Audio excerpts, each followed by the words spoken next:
madaxweynaha Soomaaliland Axmed Maxamed Maxamuud Siiraanyo ayaa maanta lagu guddoonsiiyay shahaado nooceedu yahay PhD taasi oo guddoonsiiyay gudoomiye ku-xigeenka jaamacadda Camuud Professor Axmed Cabdilaahi Boqorre. guddoonsiinta shahaadadan oo ay ka soo qayb galeen wafdiga la socday madaxweynaha iyo qaybaha bulshada rayidka ee ku nool magaalada Boorama iyo ardayda wax ka barata jaamacadda Camuud qaarkood ayaa waxay ka dhacday xarunta jaamacadda Camuud ee magaalada Boorama ee gobolka Hawdal. guddoonsiinta shahaadadan ayaa waxaa ka hadlay gudoomiye ku-xigeenka dhanka waxbarashada ee jaamacadda Camuud iyo gudoomiye ku-xigeenka jaamacadda Camuud Professor Axmed Cabdilaahi Boqorre. waxaa la guddoonsiinayaa His Excellency Axmed Maxamed Maxamuud, the President of Somaliland, waana honorary degree Doctor of Arts in Economics. macnaheedu tahay maanta laga bilaabo waxaynu ugu yeeraynaa Dr. Axmed Maxamed Maxamuud ayaan ugu yeeraynaa. halka waxaan ku yeeraynayaa gudoomiyaha jaamacadda ee arrimaha maamulka si uu guddoonsiiyo madaxweynaha. madaxweyne iga guddoon shahaadada.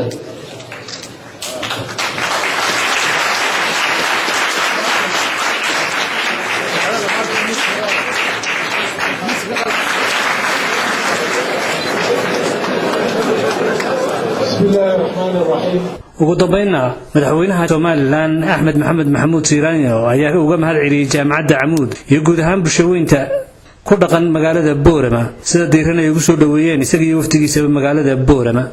waxaana ka mid ah hadalladii madaxweynaha.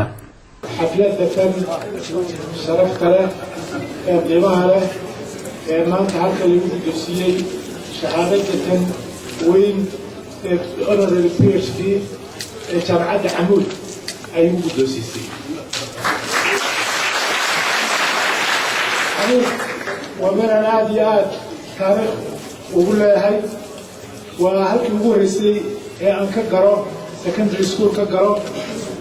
waxaana dufcaddii ugu horreysay ee halka secondary schoolka laga furo ayaan ahaa. taariikh iyo magac weyn ayay dalka iyo dadkaba ay u leedahay. maantana heerka ay marayso iyo halka ay gaadhay oo ay maanta hormuud ka tahay magac weyn iyo sharaf weynna ku soo hoysay qaranka Somaliland. ardayda ugu badan ka qali jabiso heerka ugu sarreeya gaadhay magac iyo sharafna qaranka iyo ummadda u soo hoysay iyada iyo macallimiinteeda iyo staafkeeda iyo mas-uuliyiinteeda. waa midaan mahadnaq ballaaran u celinayo oo aan aad iyo aad u sharafayo qiimaha ay leeyihiin dalka iyo dadka u leeyihiin. aanu mahadnaq ballaaran ugu celinayno mar walbana ku bogaadinayno weeye. marka mudada dheer ka bacdi in halkan sharafta iyo qiimaha wanaagsan ee la huwiyey aan halkan aan aqbalo waanu ku faraxsanahay. waxaan leeyahay dadkeeda iyo ummaddeedana intaan halkan nimid si wanaagsan ayaan ula kulannay, aan u wada hadalnay oo aanu si sharaf iyo qiimo leh gobolkan si ugu hore ugu maray. iskuul tacliintu ka mid tahay, waxbarashadu ka mid tahay, arrimaha kale badan ee horumarka bulshada waa tii laga wada warramayay ay aad iyo aad calaamad tahay horumarka iyo wax lagu daydo horumarka dalka Soomaaliland oo dhan ah.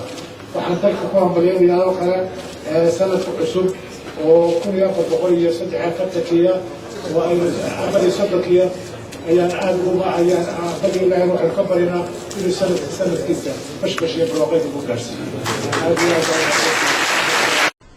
ugu dambeynna madaxweynuhu waxa uu kormeero kala duwan ku soo maray cusbitaalka Al-Hayaat ee ay dhistay hay'adda Camuud Foundation. waxa kale oo dhagax dhigay wadada u dhaxaysa xaafadda Qoorgaab iyo madaarka magaalada Boorama. waxa kale oo madaxweynuhu dhagax dhigay meelo kala duwan oo ay ka mid yihiin jeelka magaalada Boorama oo dib u dhis ballaaran lagu sameyn doono. si kastaba ha ahaatee wafdiga uu horkacayay madaxweynaha Soomaaliland Axmed Maxamed Siiraanyo ayaa maanta gelinkii dambe u boqolay dhinaca magaalada Hargeysa, taasi oo safarkoodii ku soo dhamaaday wada hadal oo xalay la yeeshay qaybaha kala duwan ee madax dhaqameedyada iyo xildhibaanada ka soo jeeda gobolada Awdal iyo Selal oo dhawaan dhaliilo kala duwan u soo jeediyay xukuumadda madaxweyne Axmed Siiraanyo, taasi oo sida wararku dhowdhow ay sheegayaan ku dhamaatay saafgarad. wuxuu fidiyay halkan ugu yimiday waa ixtiraam, waa sharaf, waa mid milki ku jirto, muddagalnimo ku jirto, madaxweynenimo ku jirto. waa halkan ugu yimiday dadku madaxa u ahaa uu gobasha ugu yimiday.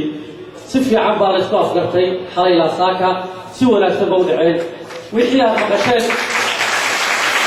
Haashim Sheekh Cumar Good, Somalisat TV Boorama.